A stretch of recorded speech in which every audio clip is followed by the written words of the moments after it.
I'm joined today by Canadian filmmaker Nance Ackerman. And Nance is the director and writer, and Sergio Kirby is the producer, and they're premiering their new feature-length documentary called The Delivery Line, Midwives at the Frontiers. Nance, thank you so much for joining me today. It's good to have you. Well, thanks for having me. Great to be here. I know the subject of midwives is very personal to you, and I wonder if you could start by telling us why the topic of midwifery is so important.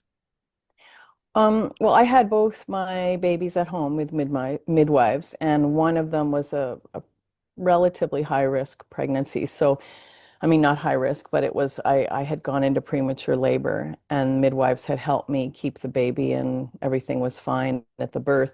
So basically, I just got this obsession with midwifery and with empowering women to basically take control of their own birthing experience. And from then on, I just loved it and ended up being a doula and helping some of my friends give birth. And so I've been attended at a lot of births. I just love the whole process. I love the hopefulness of it. I just am in awe of the strength of the women and the midwives. So this documentary, this feature-length documentary, has been 8 years in the making, which sounds like an awfully long time. Yeah. And I wonder, how difficult was it to determine what should be in the story? Well, I think where we were coming, because I used to be a photojournalist and I'd been in war zones and in conflict zones and, traveled all over the world, sort of in the underbellies of a lot of countries and their crises. And I just wanted a different way to explore those issues and to sort of combine the two kind of loves of my life, which was, traveling the world, covering global issues that people tend not to care about, and midwifery. And I just thought telling these stories through a female lens, of migration and of war and poverty and drug abuse and gangs, and so it's all these things that people kind of just push to the side of their mind. I thought, let's tell this through a female gaze and with a hopeful outcome, and just to get inspired by the woman's, though, their work on these front lines, where you would think just existing, just sleeping at night in a tent with two children and, on waiting to cross a border is hard enough, but they're women giving birth in those shelters and in those tents. And so it was it was an easy, it was an easy pick because first of all, there's thousands and thousands of midwives doing this work. So it's pretty easy to find, but we picked it by the issues. Okay, where can we tell the migration story? Where can we tell the terrorism and climate change story? Where can we tell the drug cartel story? Where can we tell the, unhoused crisis, Canada? So it's like we just picked the topics and then we researched who the inspiring midwives, because we knew they was going to be there. They were going to be there. Well, They're all over the world. visually, the program is very powerful, and the storyline draws you along. Oh. You're absolutely riveted to it. And I thank you for making it available for us to see in advance. And the stories that take place, as you say, Toronto, then on the border between the US and Mexico, Afghanistan, Colombia, Nigeria, and some of the scenes were quite breathtaking. Watching the work of these dedicated women in under incredible circumstances. It seems that when you look at them all, there are some common themes that kind of Mhm. run across them all. Did you find that, or did you expect that? Well, I kind of knew that because, giving birth is giving birth, and you do it anywhere you're going to do it. Every woman goes through a variation of that experience. So, having someone standing there rubbing your lower back and talking you through it talk to any woman that's given birth, that is something that happens. Every people were saying to me like the sound, it all sounds the same. Birth sounds the same wherever you are, and a midwife is doing the same work anywhere. So the thread, I knew it was going to be easy to thread this, to weave these stories together, because they are all doing the same work, and birth is this common thing that we all have either experienced, or we've been born, or we've supported someone giving birth, or so it is a very common experience for men, women, every mothers, fathers, siblings have seen their mother give birth. It is a common human experience, and I just felt that it would be a pretty easy job to weave these stories together. Now, taking the 8 years in production, obviously not solid 8 years, but Yeah. over an 8 year period, did it have an impact on your production team? Well, production team. We basically there were two of us in the production team. Yeah, two of us plus we had a beautiful cinematographer, Glauco, who joined us for some of the shoots, and then we had local crews meet us. But it was basically Sergio and myself pushing this thing through. Ariel Nasser, an Afghan filmmaker from Montreal, helped write the film and was sort of part of the first inspiration for the film. So it very very small team. Um, but the 8 years, I think, we had COVID in there. Travel was a lot of people were nervous about us traveling. I mean, we did anyway. We traveled all through COVID. So there was a lot of slowdown. I think I made two or three films in that time. I think Sergio the same. So we were always working on it, but just to get to a place like Borno State, northern Nigeria, and get there relatively safely, takes a couple years in the doing. There's a lot of films. I mean, I don't know too many documentaries that only take a year. I mean, usually it takes time to gain. We really needed time to gain the trust. We went to Mexico, I don't know how many times, to just be with Jimena and her family.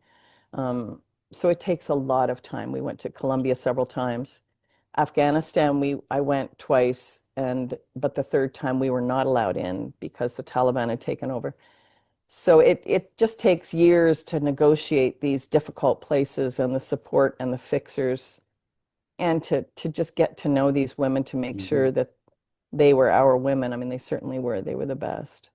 I found it really interesting in reading your background, not only that you've been a visual storyteller for more than 35 years, but also that you talk about being an artivist, Mhm. where someone takes their art and affects change through what they do. Are you hoping that Midwives on the Front Lines will be that kind of documentary? Yeah, well, all my documentaries, I hope, are that kind of documentary. I mean, the whole artivist thing is, and it's nothing new. I think most documentary filmmakers and a lot of journalists who do in-depth work want want somebody to be changed when they watch it. Whether it's something as little as changing perspective, changing your opinion on something, forcing someone to ask questions, building a bridge of understanding, between disparate communities that you would never think would care about each other. That's the kind of change. I mean, I've only very rarely, there is one film I actually, there was policy change as a result, governmental policy change, and that was wonderful, but that's not normal. Usually, I mean, I did a film on child poverty, and I've had many, many emails from teachers and educators and social workers saying they look at children living in poverty so much differently than after watching my film. And that right there is like, okay, now I know why I do this. Now I know. And so I think if you just change one person's perspective, I think you've done your job as a documentary filmaker, as an You've made a artivist. start. Yeah, yeah, Well, we're chatting today, and your full-length documentary is premiering at Hot Docs in yeah. Toronto, and that's over today and tomorrow. And It will be in selected Canadian cities later this year. And then, and I was very delighted to see it'll be on TVO Yeah. next spring Yeah. as one of their features. You must be pleased with this start for the documentary. Yeah. Yeah, we're thrilled. I mean, it's not an easy thing. There's a lot of competition. There's a lot of wonderful, amazing stories out there that need to be told, and we're just thrilled. Yeah, TVO has been an amazing support. They helped us make this film and make it possible, and gave some wonderful feedback, and they've been wonderfully supportive. They're great exec producers That's at lovely. broadcast. Yeah. Tell me, will the documentary move to other places, other showings at festivals and so forth? Yeah, we've been applying to festivals. We've gotten into a couple. I think we've been accepted to another one in Ontario, which I don't know if I can talk about yet, but there's other festivals around the world. We're hoping we're going to have an impact campaign that will have community screenings. So community small, because that to me is what needs to happen is because I mean even where I live in rural Nova Scotia, my daughter couldn't find a midwife. We don't have them there. They don't there just isn't the population to serve rural places in Canada. So there is a crisis of maternal care in Canada. So I would love to have community screenings across this country. And then internationally, we're planning to have a screening in Tijuana, probably up against the wall uh, that separates the Canada and the US. I mean, US and Mexico. And we're going to get to northern Nigeria, probably Tajikistan, and we'll have to get Gulbadan to come out of Afghanistan because we won't be allowed in Afghanistan. So Wow. we'll have screenings hopefully all over the world. This is a very exciting prospect. Yeah, yeah, And also, I'm just thinking about all the arrangements and deals that'll have to be made to get access to some of these places. So yeah. it's uh, it's not like picking up a phone and booking something with Air Transat.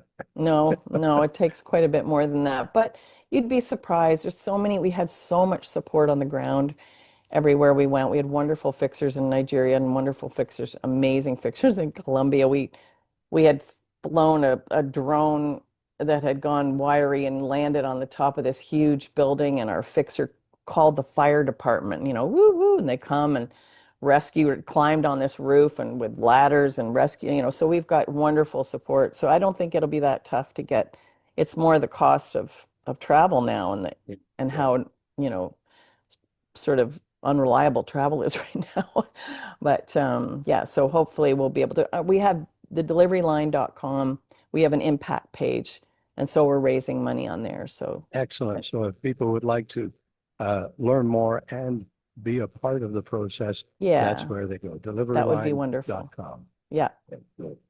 I'm thinking that, and I don't want to suggest a new project for you, but in hearing you talk, I think, boy, I can bet the behind the scenes activity would make a great book. Here's what we had to do in Nigeria.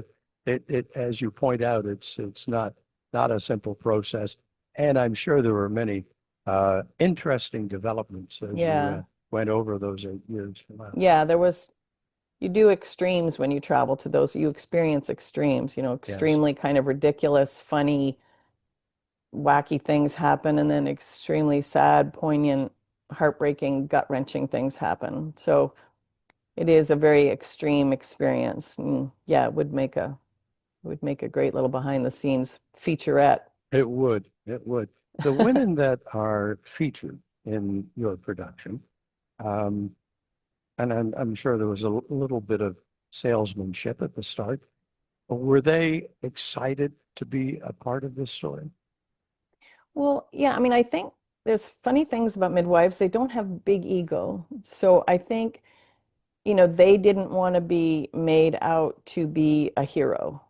Especially our Canadian midwife was very much, I don't want to be seen as like this heroic woman that does this amazing, I, I think I think they are so humble and they're so inspiring that they don't even know how inspiring they are. So I think they were sort of like, you want to you want to follow me, but they're also storytellers. They've got so many experiences and so many stories.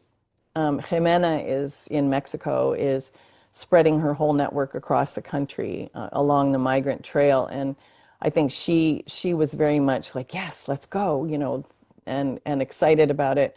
Maria just thought it was hilarious. She just thought, this is crazy. Why are these people following me? But she was wonderful in Colombia. So and in Afghanistan, she was very serious, very wise for a student. We followed her through her student training, and she understood the power of what she was doing in her community. She was very serious, but she also was a lot of fun. I mean, so each of them have something special, and we had to really form a bond with them and get them to trust us. But I work as collaborators with the people in my films. They're participants and collaborators. They're not subjects. I don't think of things Mhm. like that. I understand. I don't steal their stories. We create them together. I was very moved by one of the comments from uh, the midwife in Toronto, where she talked about, she said it very quietly, that being a midwife gave real meaning to birth. And it Yeah. was very quietly said. I'm not sure those were the exact words, but you could see the depth of commitment in what she said. And I thought that was quite a moving moment. And Yeah. those are the sort of things that stay with you after the fact. And I'm sure people seeing your documentary will have similar reactions at various places. It's Oh, a thank wonderful you. thing. Well, they're Now, inspiring women. you took 8 years to do this, and I'm wondering, after all this is done, do you take a break? You take a holiday, it sounds like you might need one, or Yeah, or I have you wish. already started thinking about the next story that needs to be told? Well, I'm already shooting, and I was shooting another film, so I'm still working on it. I'm working on another film. Yeah, on libraries. Yeah, so I'm working on another film that I just have to finish up shooting in May, and then I'll start that edit. Yeah. So you can't, there's no, I mean, it's not like I work 24/7 because you're often, traveling or going somewhere, but it's very much you have to kind of overlap your projects, Of or course, because of it course. takes so long. My library film, I think I started developing in 2018 as well. Oh, So wow. yeah, so Can it's I ask you a favor? Could I be permitted to chat with you after you finish the library production? yes, I yes, am such a passionate fan of of libraries libraries. Well, and books in general and authors of books. Like I hold them in such regard, and yes. I think libraries are the promise of the future, and not only for what they hold in the libraries, but for all the things they do within their community to get information and learning out to people. And it's Well, a that's what the pretty film's amazing. about. Yeah, it's pretty amazing these days. So, Yeah, we the film, it's called Bibliocracy, and it's basically about how they're the last bastion of true democracy, actually. lovely. Well, I'll look forward to that. Yeah, yeah. Well, we can talk then. Great. I'll look forward to Let me that. let me get through this one. I didn't mean to rush you too much. Well, Nance, thanks very much for chatting with me today, and congratulations on the launch of this feature documentary. We're so thrilled for you. Thank you. Well, thank you so much for having me. Our guest has been Nance Ackerman, writer and director of Delivery Line, Midwives on the Frontlines. This feature-length documentary is premiering at Hot Docs in Toronto today and tomorrow.